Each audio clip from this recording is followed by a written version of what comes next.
Nii, head kuulajad, näen, et siin on meie esindatus suhteliselt väike, kas mõni ettevõtete esindaja ka veel kohal on? Loodetavasti on. Ja siis ma küsiks, et kas on kedagi ka plastide poole pealt siin esindatud? Ettevõtluse poole pealt ma võiks oma tööstussektorit muidugi tunda, aga ettevõtlussektorit, aga käsi ei tõuse, hea küll. Aga võib-olla siis seda parem. Selles mõttes, et ettekande esimene osa on siis väike siukene motiveeriv mõtiskelu selle üle, milline see plastide seis ja plastiprobleem siis maailmas üldse on. Ja siin ringkäigu ajal mul oli ka hea meel kuulda, et plast kui selline käis päris mitmelt poolt läbi. Arutati siis erinevate plastide saamise või siis ka plastijäätmetega seotud küsimuste üle.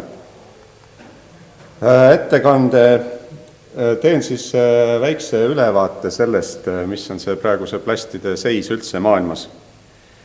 Ja siis pakun natuke mõtlemisainet ka sellele, kuidas jätkata. Ehk siin, me just siin ekskursioonil ka, kes osalisid ühte jätkamise võimalust nägid, mis ei ole suugi paha, eks ole, et keemiline ringlusse võtta, aga on ka teisi võimalusi ja variante. Ettekande teises poolest siis ma tutvustan siis minu juhitava laboris sooritatud siis selliseid rakenduslikumaid uuringuid seoses plasti ja muude Eestis siis nii-öelda kohalike jäätmetega. Et see võiks siis pakkuda võib-olla inspiratsiooni ettevõtetele ka koostööks. Plastide maailma toodangust alustaks siis kõige globaalsemalt. Tasub siis meeles pidada seda, et alates 50. aastatest on plastide valmistamine olnud eksponentsiaalses kasvus.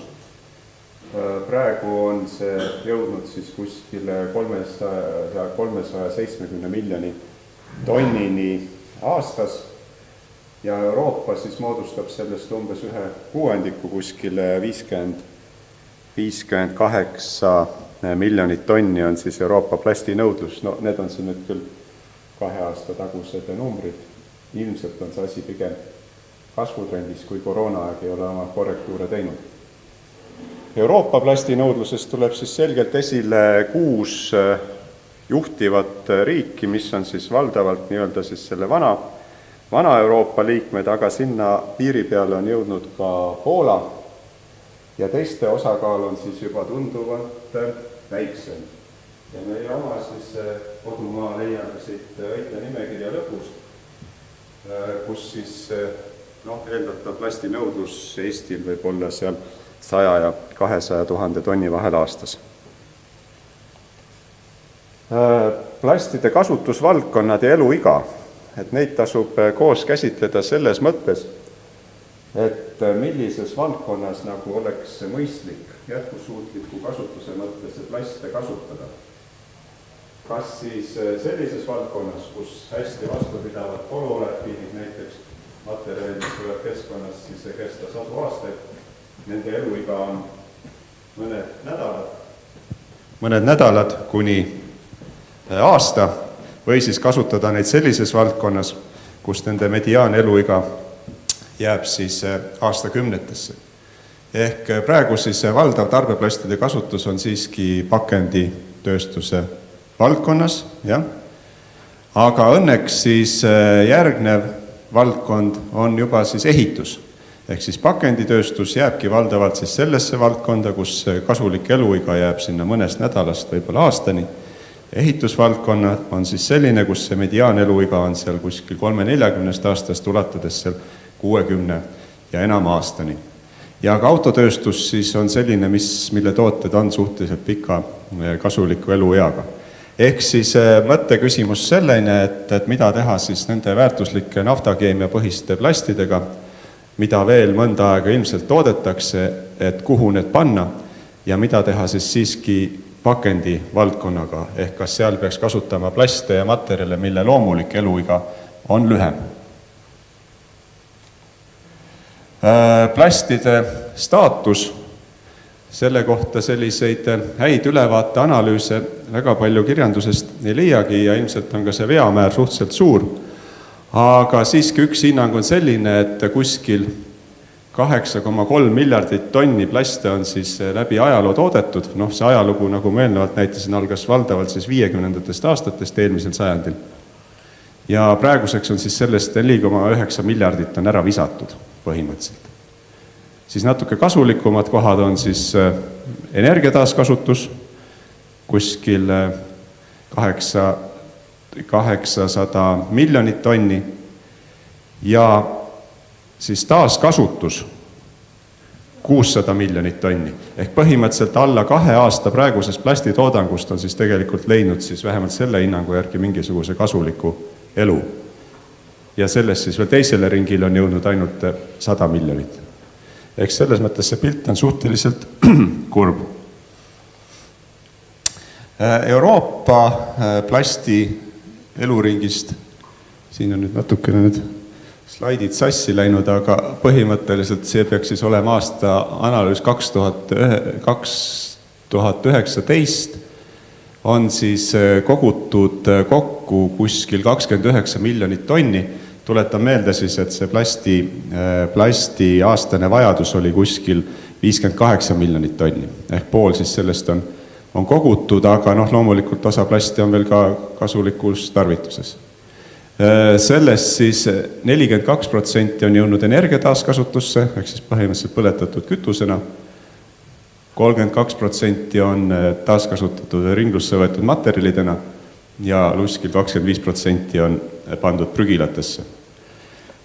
See materjal, mis on jõudnud ringlusesse, sellest siis kuskil peaaegu pool on valmistatud siis ehitusmaterjale, mis on iseenesest ju päris hea lähenemine, nagu ma ütlesin, et siin see valdavalt siiski naftakeemiapõhine plast leiab omale kasutuse pikaajalistes toodetes.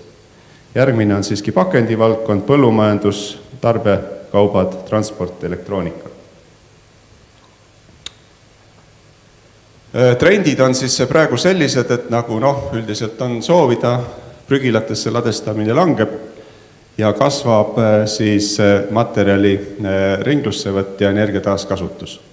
Aga mõningatest plaanidest me oleme siiski maha jäänud, ehk siis siin juhin tähelepanu 2018 numbrile 7,2 miljonit tonni on siis ladestatud prügilatesse. On tehtud siis selline 2012 aastal siis selline kava, et kui meil õnnestuks seda loomulikku prügilasse ladestamise trendi oluliselt vähendada, kiirendada, selle trendi vähendamist kiirendada ja 2025. aastaks prügilatesse ladestamine ära lõpetada, siis meil õnnestuks säästa selline kogus materjali, mis oleks siis 60 miljonit tonni ehk siis 60 miljardit eurot rahalist kokku hoida. Aga see 2012. aastal tehtud plaan kahjuks ei toimi, sest praeguses seisus me oleme oma trendiga, ehk kui me võtame siit jälle selle numbri 7,2 miljonit tonni, pigem selle loomuliku kahanemise joonel, mitte kiirendatud kahanemise joonel.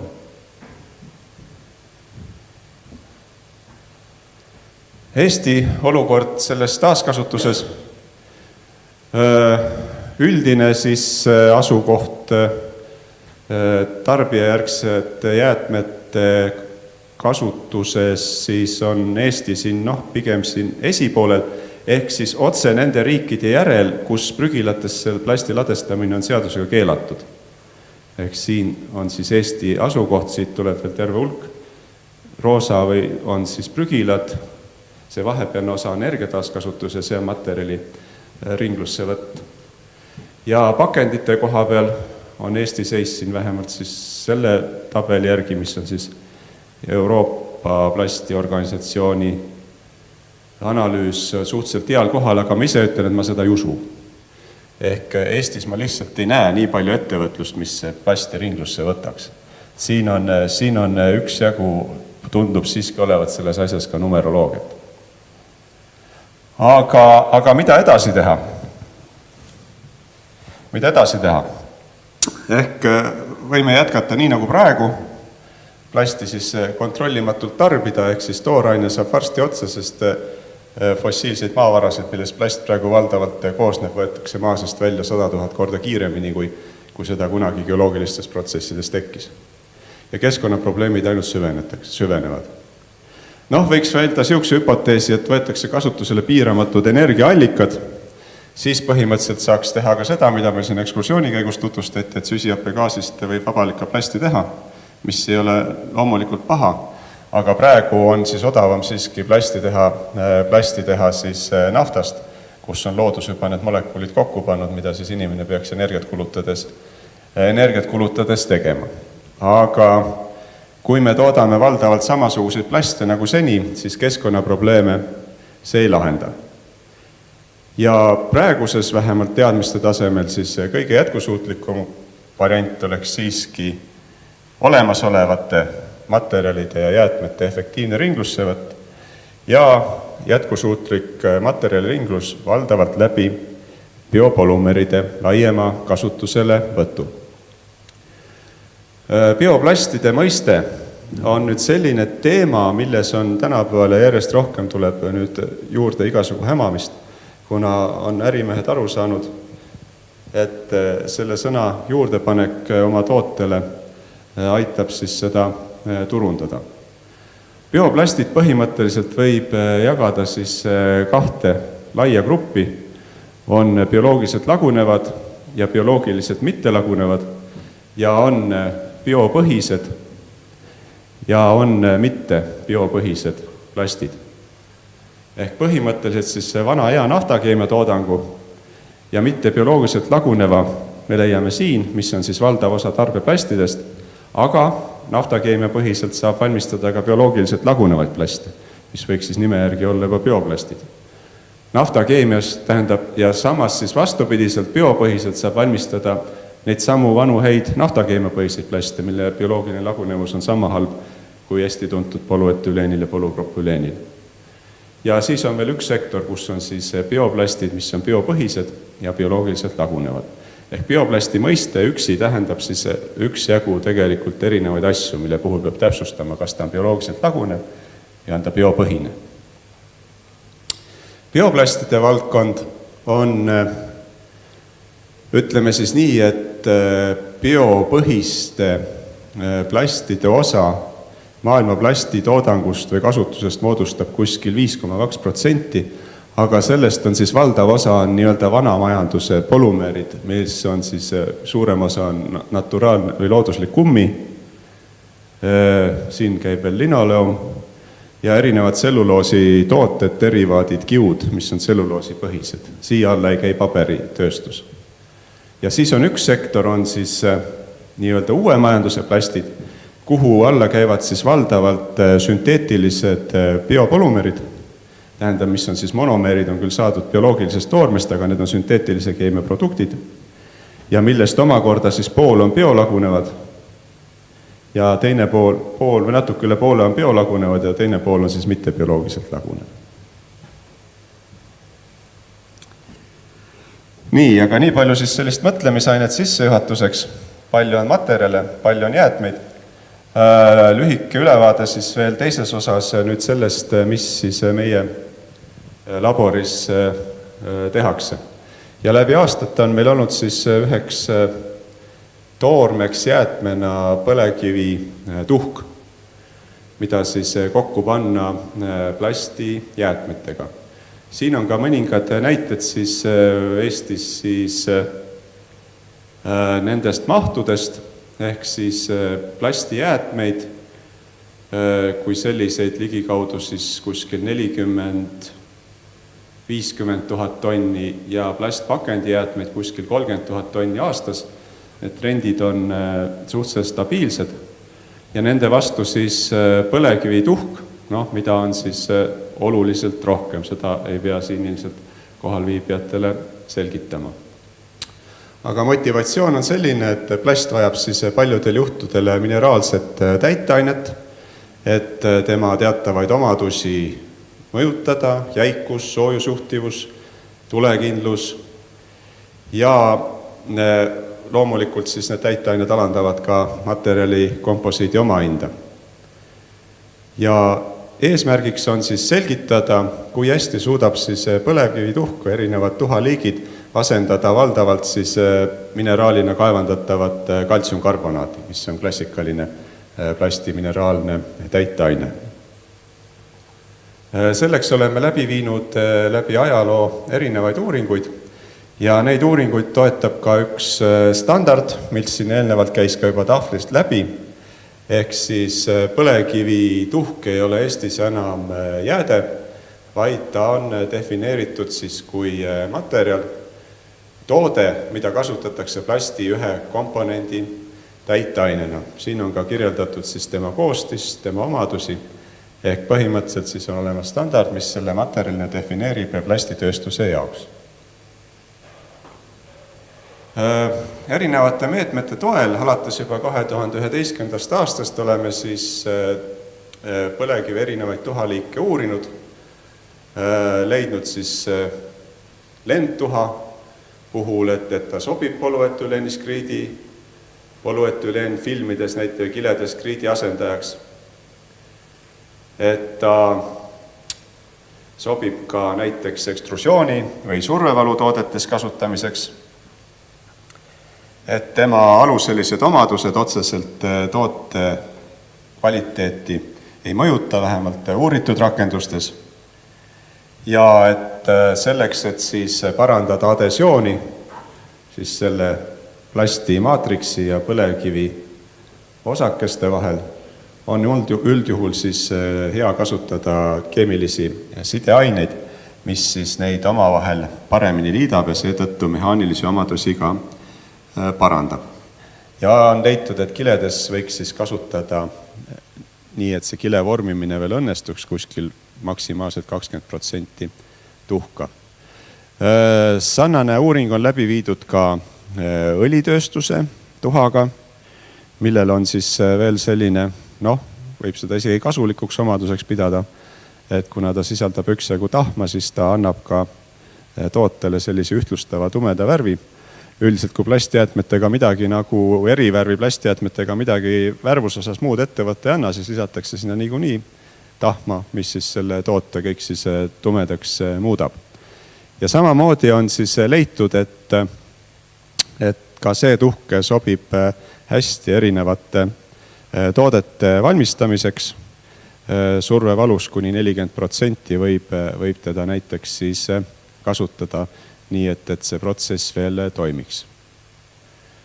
Ja veel ka hiljem siis ühe siis sellise Euroopa organisatsiooni projekti toel läbi viidud uuring, kus siis me võrdlesime mitte ainult siis Eesti erinevaid tuhaliike, vaid ka kivisöetuhkasid, jõudsime põhimõtteliselt sarnasele järeldusele, et kõik need tuhaliigid põhimõtteliselt on täiteaineks päris heade omadustega. Mida siis peab spetsiifilisemalt ütlema, et komposiidi tugevus ja jäikus suurenevad, aga siis muutub ka tuha lisamise tõttu komposiit hapramaks ja tõmbe pikenemine ka väheneb, mis on üldiselt siis sellise jäiga täiteaine puhul täiesti oodatav tulemus. Teine probleem, mis on Eestis ja ka mitte ainult siin suhteliselt valdav, on tekstiilijäätmete teema. Ehk nende jäätmetega ei osata praegu peaaegu mitte midagi peale hakata, osa küll kogutakse ja nii-öelda õmmeldakse ümber, aga just selline määrdunud ja segajääde, mille kogused on siin ka hinnanguselt peaaegu 15 000 tonni aastas, nendega ei osata eriti midagi peale hakata. Ja mida meie siis uurisime ja katsetasime, et kui need jäätmed purustada ja samuti plastisekka segada, et siis ta võiks olla kiuline armeeriv täide ja mille me põhimõtteliselt ka tõestasime, et armeerivad efektid on olemas, küll aga vajab taas siis täiendamist kiudude ja maatriksi vahelise nakkuvuse parandamine.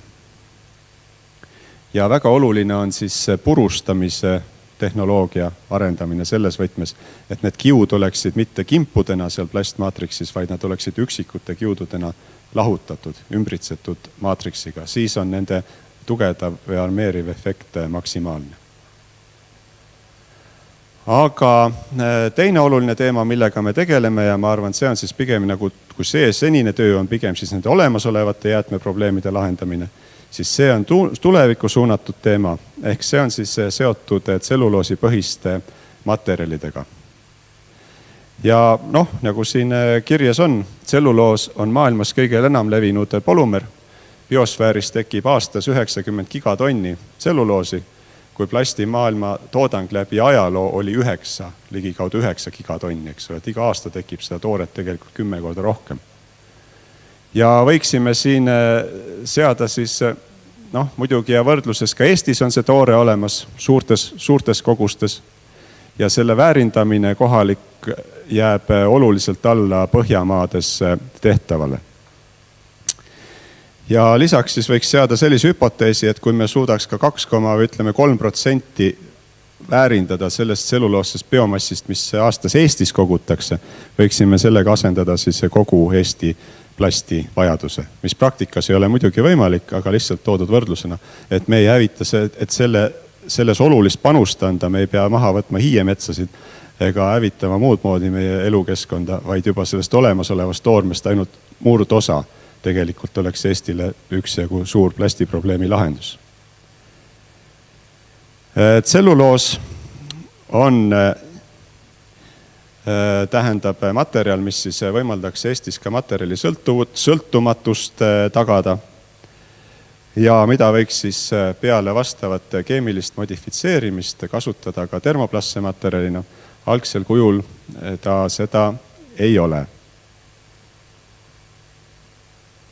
Meil on siis käimas üks päris pikaajaline uurimustöö, kus siis me töötame sellega, et leida tselluloosi keemiliseks väärindamiseks termoplasse materjalina võimalikult jätkusuutlikud ja säästlikud keskkonnad, ehk et siis see tselluloosi nii-öelda keemilise modifitseerimise ja lahustamise keskkond oleks hästi taaskasutatav ja võimalikult väikse keskkonnamõjuga, et need kemikaalid, mida me selle reaktsiooni läbiviimiseks ehk siis esterdamiseks kasutame, et need oleksid põhimõtteliselt kas biopõhised või väikse keskkonnamõjuga. Ja ka see töötlemisprotsess ise oleks võimalikult väikse siis energiakuluga ja keskkonnamõjuga. Selles osas oleme siis leidnud sellise tehnoloogia nagu reaktiivne ekstrusioon, kus siis põhimõtteliselt esterdamine toimub ekstrusiooniprotsessi käigus. Ja lisaks siis sellele, et sellist termoplasset materjali võiks efektiivselt kasutada pakendi valdkonnas, on talle ka mitmeid kõrgtehnoloogilisi rakendusi, mida meie laboris samuti erinevates projektides uuritakse. On siis näiteks filtermaterjalide valdkond, mis on praegu siis koroonakriisis suhteliselt aktuaalne, ja ka energiasalvestusvaldkond, ehk siis tselluloosist tehtud elektroodid ja separaatorid võiksid olla siis meie uuringutes superkondensaatorite komponentideks. Kasutame siis elektroketrustehnoloogiat nendes uuringutes, mis ilmselt, kes siin kohalikku elu tunnevad, Esvil Tehno nimeline ettevõte on võib-olla tuttav, mis Sillamäel paikneb. Ehk huvitaval kombel, see on koht, kus siis praeguses seisus nagu maailmas tipus olevat nanomaterjalide valmistamise tehnoloogiat on kasutatud juba 60. aastatest peale eelmisel sajandil. Nii. Lõpetuseks, kuna siin on siis ettevõtetele suunatud esitlus, siis ka mõningad katsed, mida me teeme nii-öelda siis teenustööna või väiksemate tellimustena, ehk siis erinevad mehaanilised omadused, tõmbe tugevusomadused, paindeomadused, sulavoolavusomadused, reoloogilised omadused, termilised omadused, termiline stabiilsus, oksudatsioonikindlus ja ka siis erinevad meetodid katsekehade või materjalide valmistamiseks, siis kas siis survevalu või ekstrusiooni teel ja ka komposiitide valmistamine ehk siis materjalide kokkusegamine. Nii, aga siin on siis meie laboripilt ja ma tänan teid kuulamast.